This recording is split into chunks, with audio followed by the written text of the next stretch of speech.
नमस्कार। आज के इस 5 मिनट वीडियो में हम कॉटन सीड ऑयल केक का आउटलुक देखेंगे।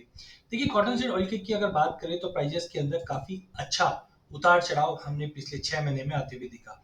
अगस्त मंथ में हमने देखा एक छोटा हार्मोनिक पैटर्न बना था, तब प्राइजेस का भाव लगभग हमने देखा था कि 2275 का प्राइजेस ने लो लगाया था और वहाँ से हमने एक अच्छी खासी तेज़ी देखी, जो फर्स्ट लेवल पे हमने 2820 तक का लेवल जाते हुए देखा।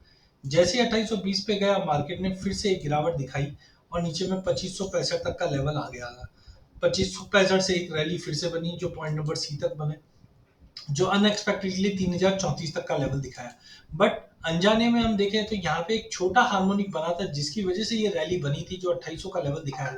बट धीरे धीरे पिछले 6 महीने में ये एक बड़े हार्मोनिक का रूप ले चुका था और point number d, point number c 3000 था और वहां से गिरकर हमने पॉइंट नंबर डी मतलब 3436 तक का लेवल मार्केट में बनते हुए देखा।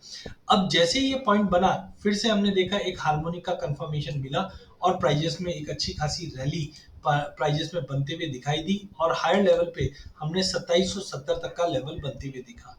अब आगे क्या? तो उसके लिए सबसे पहले हम लोग देखते हैं नीचे के मैकडी और ये क्या बता रहे हैं। तो मैकडी में आप देखिए, यहाँ पे हमने एक बेरिश क्रॉसओवर मार्केट में बनते हुए देखा था, जहाँ पे एक तरह का एक सिग्नल क्लियर मिल चुका था 27 से कि अब मार्केट में गिरावट आएगी। बट अब आप देख रहे हैं इसको एक कर्वेचर मिल चुका है, जो बेरिश क्रॉसओवर जो है वो अब धीरे धीरे खत्म हो रहा है, इसकी संकेत दे रहा है। वहीं दूसरी ओर जब भी ये इंडिकेटर है चॉपीनेस इंडेक्स, जब भी ये इंडेक्स नीचे आता है तो हम बोलते हैं मार्केट में वॉलिडिटी बढ़ गई है। तो एज ऑफ नाउ मार्केट के अंदर वॉलिडिटी हमने देखा था बढ़ी थी, बट अब ये कम होती जा रही है। तो कहीं ना कहीं वॉलिडिटी 60 के ऊपर जाता है तो कम होता है, बट टाइमिंग हम देख रहे हैं कि वॉलिडिटी बढ़ी हुई है, जो आपको दिखाई देगी अगले एक महीने के अंदर अंदर।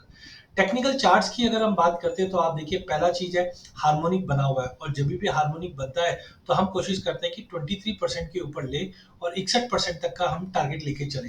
तो करंटली अगर हम देखते हैं 23% मतलब होता है 2620 का लेवल। तो प्राइजेस जब तक ये 2618-20 के लेवल के ऊपर मेंटेन है, ट्रेंड पॉजिटिव रहेगा। नो डाउट यहाँ पे हमने स्ट्रॉन्ग रिवर्सल देखा है, जिसकी वजह से हम बोलते हैं 2540 का लेवल भी नहीं टूटना चाहिए। टाइमिंग प्राइजेस जब तक 2620 के नीचे है, रेंज बाउंड है। 2620 का लेवल तोड़ने के बाद हम सबसे पहले देखेंगे कि मार्केट के अंदर 200 मूविंग एवरेज किधर आ रहा है, बिकॉज बहुत बार होता है कि मार्केट 200 मूविंग एवरेज तक जाता है, फिर रिवर्स हो जाता है। तो आप ये मान के चलिए 2600 से लेकर 2670 का जो ये दायरा है, ये काफी इंपॉर्टेंट दायरा है। प्राइजेस ने अगर इस दायरे को तोड़कर होल्ड कर जाता है तो एटलीस्ट आप मान के चलिए फेज मैनर में हम प्राइजेस को 2770, सॉरी 2727 का पहला टारगेट, जो छोटा टारगेट माना जाएगा।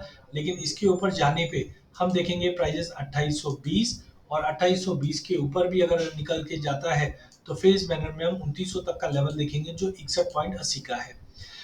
यहाँ पे आप देख सकते हैं हार्मोनिक पैटर्न एक सपोर्टिव है। 200 मूविंग एवरेज के बिल्कुल नीचे ट्रेड कर रहा है, which is a good sign of buying. हाँ, लेकिन इचिमिको क्लाउड अगर हम बात करते हैं, ये ग्रीन कलर में आ चुका है और जब भी इचिमिको क्लाउड ग्रीन में आ जाता है, तब हम बोलते हैं मार्केट के अंदर अब एक बाइंग लौटेगी। और एक बार प्राइजेस इचिमिको क्लाउड के ऊपर आ जाएगा तो हम मान के चलते हैं लंबी तेजी बन सकती है। देखिए, यहाँ पे भी जैसे रेड इचिमिको क्लाउड बना, इमीडिएटली मार्केट में गिरावट आ गया था। अब ये ग्रीन क्लाउड बन चुका है, जिसका मतलब है मार्केट में अब तेजी स्टार्ट होने वाली है। तो अप्रैल मंथ वैसे भी देखा जाए तो इस बार क्रॉप साइज ये सबको देखते हुए मार्केट में जो गिरावट आनी थी मार्च मंथ में, वो हमने यहाँ पे आते हुए देखी। हाँ, एक थोड़ा थ्रेट ये लग रहा है कि मार्केट 2540, ये एक तरह का नेकलाइन काम कर रहा है। नेकलाइन मतलब होता है हेड एंड शोल्डर पैटर्न का एक फॉर्मेशन। यहाँ पे हम देख रहे हैं कि मार्केट के अंदर एक हेड एंड शोल्डर पैटर्न बना हुआ है, लेकिन वो अभी तक कंप्लीट हुआ नहीं है। तो unless and until head and shoulder pattern complete नहीं होता है, तब तक कोई कंसर्न है नहीं। फॉर एग्जांपल यहाँ पे आप देखिए, मार्केट का एक लेफ्ट साइड का शोल्डर बना हुआ है, फिर मार्केट ने नेकलाइन को टच किया, फिर एक हेड बनाया, फिर वापस नेकलाइन को टच किया। अगर प्राइजेस वापस समझो 2670 का लेवल नहीं तोड़ पाती है और नीचे आ जाता है, तो आप फिर मान के चलना मार्केट में एक बार वापस एक गिरावट बढ़ सकती है। लेकिन टाइमिंग बोलना थोड़ा मुश्किल है। हाँ, एक बार 2670 के ऊपर निकल जाता है तो मान के चलिए नई तेजी की तरफ दिखाई देगा, क्योंकि फंडामेंटल भी धीरे-धीरे सपोर्ट हो रहा है। खाली टेक्निकल थ्रेट ये है कि अप्रैल महीने में 2660-70 के ऊपर होल्ड करना बहुत ज़रूरी है। एक बार अगर ये होल्ड हो जाता है तो बड़ी तेजी है, अदरवाइज़ वापस 2540 आएगा।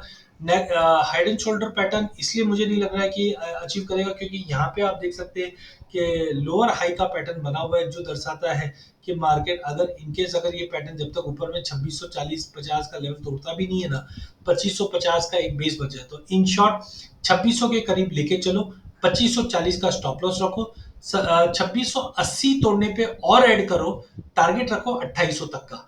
इस वे में अगर हम काम करेंगे तो कॉटन सीड ऑयल के में एक अच्छा रिटर्न बन सकता है। तो जब तक 2540 के ऊपर मार्केट वीकली क्लोज कर रहा है तब तक पॉजिटिव है। 2660-70 के ऊपर क्लोज करने पे एक नई तेजी बनेगी, जो 2800-2820 का बैर मिनिमम टारगेट अगले महीने डेढ़ महीने में देखने मिल सकता है। टेक्निकल स्ट्रक्चर में प्राइजेस सपोर्ट दिखा रहा है। धन्यवाद।